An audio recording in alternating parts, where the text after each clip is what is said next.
அன்புள்ள கும்பராசி நேயர்களே, சனி பகவானுடைய ஆதிக்கம் பெற்றவர்கள். உங்களுக்கு குரு பகவான் இதுவரை 5ல் சஞ்சரித்து வந்தார். இப்பொழுது 6ஆம் இடத்துக்கு சஞ்சரிக்கிறார். 6ஆம் இடத்திற்கு சந்தரிக்கிறார். அப்ப இந்த குரு பயிற்சி உங்களுக்கு என்னென்ன செய்ய போகுதுங்கிறத பார்த்தரலாமா? அவ்வளவு சிறப்பு வாய்ந்ததல்ல இந்த குரு பயிற்சி.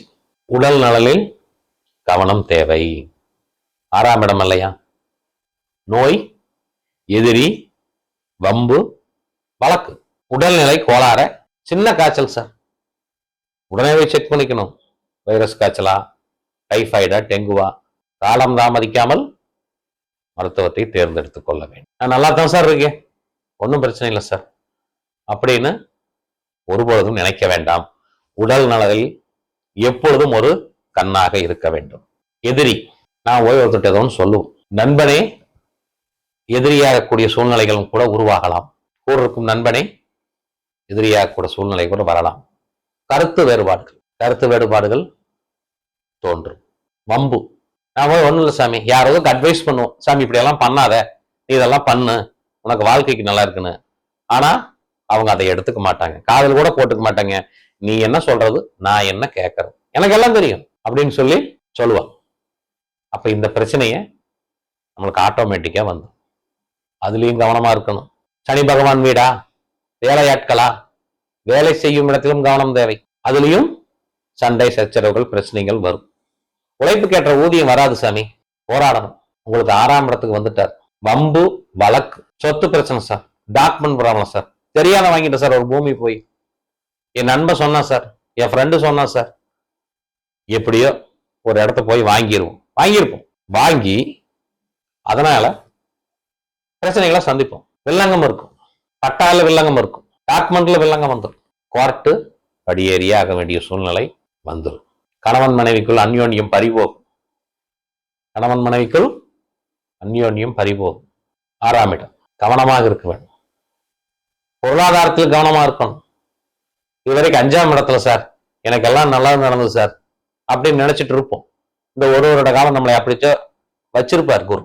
ஆனா இப்போ அதற்கு நேர்மாறா செய்யறதுக்கு தயாராகி கொண்டிருக்கிறார். உச்சம் பெறுகிறாரா கடகத்தில். அப்ப சனி பகவானுக்கு என்ன பண்ணுவார்? கடும் உழைப்பை கொடுப்பார். 8 மணி நேரம் செய்யணும், வேலை முடியல சார், 10 மணி நேரம் செஞ்சா தான் முடியுது. போராடுறேன் சார், அந்த வேலை என்னை விட்டு முடிய மாட்டேங்குது சார், போராடிட்டே இருக்கிறேன், ஜெயிக்க முடியல. இப்படி பிரச்சனைகளும் வந்துடும். அதனால கவனமா இருக்கணும். அப்பதான் உங்களுக்கு நல்லது. உங்க சுய ஜாதகத்தையும் ஒப்பிட்டு பாருங்க. இதுல நட்பலன்கள் நடக்குதா, இல்ல யோகாதிபதி திசை நடக்குதா, இல்ல அவயோகத்தின் திசை நடக்குதா, இல்ல முடக்காதிபதி திசை நடக்குதா, உங்களுக்கு என்ன நாமயோகம், என்ன திதி, என்ன கர்ணம், என்ன வைநாசிகம், அல்லது என்ன சூன்யம் அடைகிறது, எந்த கிரகங்கள் சூன்யம் அடைகிறது. அப்ப இவங்களெல்லாம் நமக்கு ஜாதகத்துல என்ன பண்றாங்க அப்படிங்கிறது நீங்க முழுமையா ஆய்வு செஞ்சீங்கத்தான் அதனுடைய பலன் கிடைக்கும். குரு வரையில தட்சிணாமூர்த்திய குருவை மஞ்சள் வஸ்திரம் சாத்தி முல்லைப்பூ போட்டு கொண்டக்கடலை மாலை போட்டு வணங்கிட்டு வந்தீங்கன்னா உங்களுடைய மாற்றம் சிறப்பாக இருக்கும். நீங்க சனி பகவானுக்கு சொந்தக்காரர் வீடு இல்லையா? இந்த கை கால் இல்லாத ஊனமா இருக்கிறாங்களோ பாத்தீங்களா, அவங்களுக்கு கொஞ்சம் தானம் பண்ணுங்க. சாப்பாட்டுக்கே இல்லை சார், சாப்பாடு வாங்கி கொடுங்க. தண்ணி பாட்டிலுடன் வாங்கி கொடுங்க.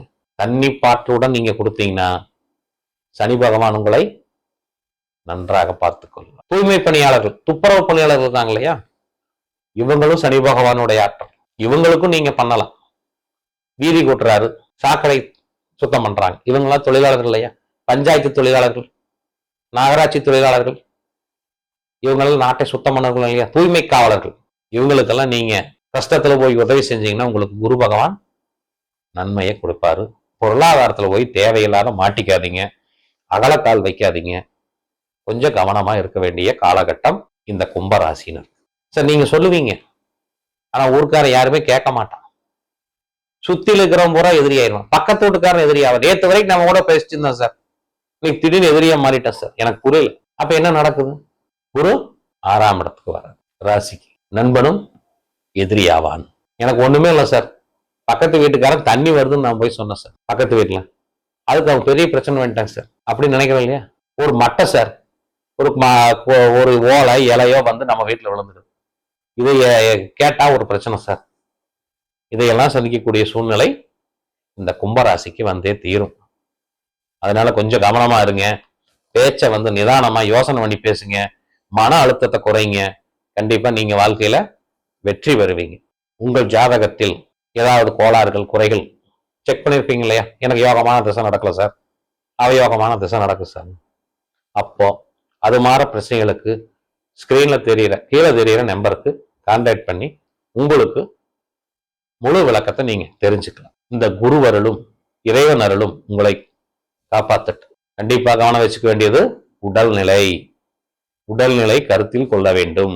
இந்த குரு பயிற்சி, குருவருளை நீங்க வணங்கி வந்தாலே, அதற்குண்டான பரிகார கோயிலுக்கு போய் வணங்கி வந்தாலே உங்களுக்கு யோகமான குருவை கொடுத்து விடுவார். அதனால் உங்களுக்கு கவனம் தேவை. இந்த குரு பயிற்சி உங்களுக்கு நல்ல பலன்களை கொடுக்கட்டும், நல்லதே நடக்கட்டும் என்று நினைத்து இறைவனை வேண்டுவோம்.